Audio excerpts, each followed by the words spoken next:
আসসালামু আলাইকুম। সবাই কেমন আছেন? আশা করি সবাই ভালো আছেন। তো অসুস্থতা শরীর নিয়ে সকাল, সকাল ঘুম থেকে উঠে চলে আসলাম মাছ বাজারে। আর আজকে আমরা এসেছি ভুইগড় বাজার। কারণ এখানে ছোট বড় সব সাইজের মাছ একসাথে পাওয়া যায়।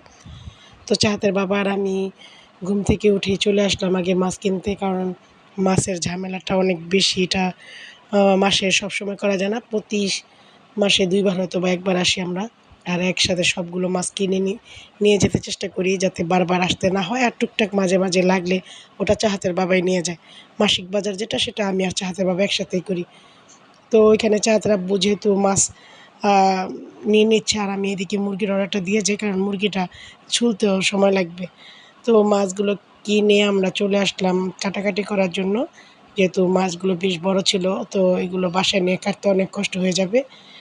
আলহামদুলিল্লাহ সবগুলো মাছ কেটে বাসায় চলে এসেছি। আর যেহেতু আমার জ্বর, ঠান্ডা তো চাহাতের বাবা আমাকে মোটামুটি সব কাজেই হেল্প করে। তো সে আমাকে মাছগুলো ধুয়ে দিচ্ছে আর আমি এগুলো প্যাকেটিং করে ফ্রিজে রেখে দিচ্ছি।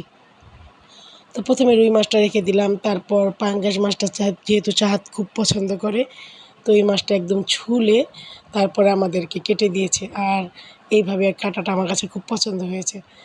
আর এইদিকে চাহাতের আব্বু চিংড়ি মাছটা কেটে দিচ্ছে। যেহেতু ছোট, ছোট মাছও এনেছি আর শোল মাছটা আমার যা কেটে দিচ্ছে। তো অসুস্থতার সময় যদি আপনার পরিবার আপনার পাশে থাকে তাহলে আপনি সত্যিই ভাগ্যবান। সবসময় মনে রাখবেন অসুস্থতার সময় আপন পর চেনা যায়।